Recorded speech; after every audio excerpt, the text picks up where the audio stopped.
मैं आपको एक कहानी सुनाऊंगा। कहानी का नाम है पाकिस्तानी टिड्डी और हिंदुस्तानी रिपोर्टर। हिंदुस्तान में जब टिड्डियों का हमला हुआ तो तमाम मीडिया चैनल्स में बड़ी बड़ी खबर चली गई कि ये पाकिस्तानी टिड्डियां हैं, इनको पाकिस्तान ने भेजा है। मेरे मन में ये सवाल बार बार आया कि आखिर ये पता कैसे लगा कि टिड्डी पाकिस्तानी है।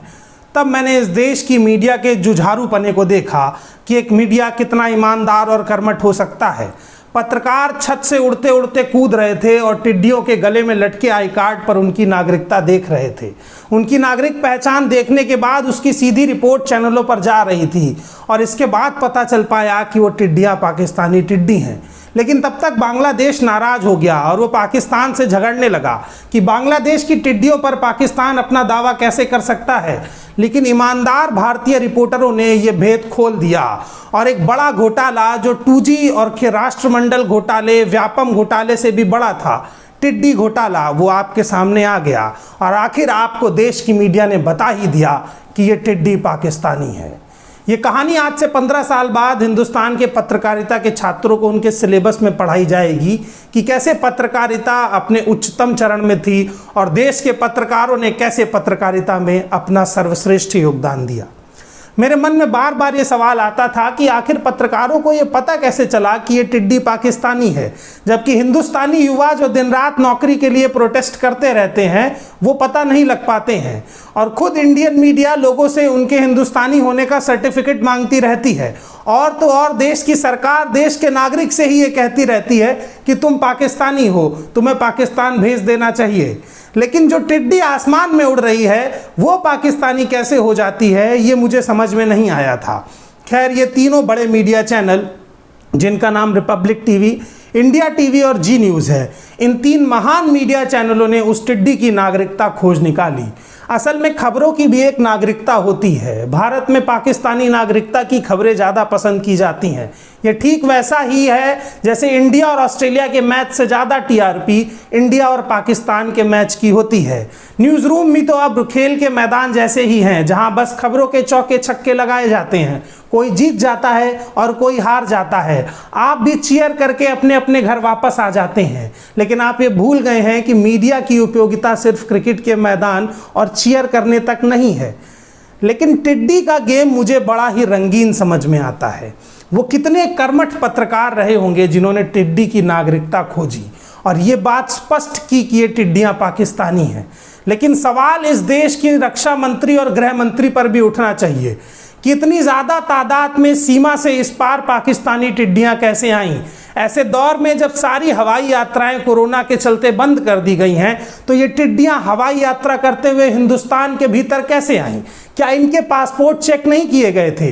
क्या इन टिड्डियों का कोरोना टेस्ट कराया गया या इन्हें क्वारंटाइन करके 14 दिन रखा गया? मीडिया को ये जायज़ सवाल उठाने चाहिए थे, लेकिन मीडिया ने ये सवाल भी नहीं उठाए।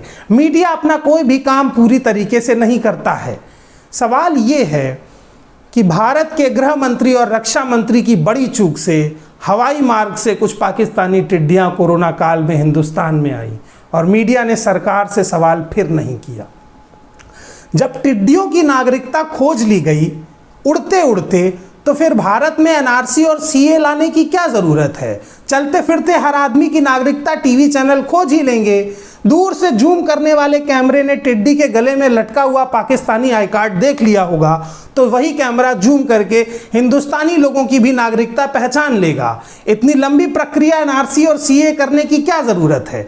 वो तमाम बड़े चैनल जो हिंदुस्तानी और पाकिस्तानी करते हैं वो टिड्डी की नागरिकता जान जाते हैं, तो इंसान की नागरिकता जानना कौन सी बड़ी बात होगी। मैं बड़ा उत्सुक था कि आज जो डिबेट होगी शायद किसी कीट विशेषज्ञ को बुलाया जाए और ये पता किया जाए कि ये टिड्डियाँ अपना आई कार्ड कहाँ छुपा कर रखती हैं। लेकिन उस दिन भी रक्षा विशेषज्ञ और सेना के लोग बुलाए गए थे। डिबेट चल रही थी कि पाकिस्तानी टिड्डी को हिंदुस्तानी ड्रोन ने कैसे उड़ाया। मैं ये बात बार बार आपसे कहता हूँ कि मीडिया के इस खेल को समझिए। मीडिया सिर्फ आपका एंटरटेनमेंट कर रहा है। इस देश में कपिल शर्मा शो बंद हो जाना चाहिए क्योंकि 3 बड़े चैनल ऑलरेडी आपका मनोरंजन कर रहे हैं। अगर आपको मनोरंजन ही देखना है तो आप 3 बड़े channel India TV, Republic Bharat और जी न्यूज़ देखिए। आप कपिल शर्मा शो क्यों देखते हैं? असल में अगर आपको हंसना है तो आप टीवी चैनल देखिए, क्योंकि टीवी चैनल में खबरें अब गायब हो गई हैं। एक शब्द है जिसको इंफोटेनमेंट कहा जाता है, जिसमें इंफॉर्मेशन और इंटरटेनमेंट दोनों इंक्लूड होती हैं। अगर आपने कभी पत्रकारिता पढ़ी है या उससे सरोकार रहा है तो ये शब्द आपने सुना होगा। हमने भी अपने पढ़ने पढ़ाने के शुरुआती दिनों में ये शब्द सुना था कि टीवी में 80% इन्फॉर्मेशन में 20% एंटरटेनमेंट मिला के परोसा जाता है ताकि लोग खबर देख के ऊबे मत। लेकिन अब वो प्रतिशत मुझे बदलता दिख रहा है। टीवी में 90% एंटरटेनमेंट में 10% खबर परोसी जाती है। ये ठीक वैसा ही है कि गंगा के गंदे पानी में गिरी हुई सुई को ढूंढना। अगर आप बड़े पारखी हैं तो आप खबर ढूंढ लेंगे, और अगर आप खबर नहीं ढूंढ पाए तो क्या हुआ, आपने पाकिस्तानी टिड्डी की नागरिकता तो ढूंढ ही ली है। खैर, तब तक अपने अपने आसपास घूम रही टिड्डी को पकड़िए, उसका आई कार्ड देख करके निकालिए और देखिए वो हिंदुस्तानी है या पाकिस्तानी। कहीं वो आपकी जासूसी करने के लिए नहीं आई है। हो सकता है आई हो, क्योंकि हम पाकिस्तानी कबूतर की खबर भी सुन चुके हैं।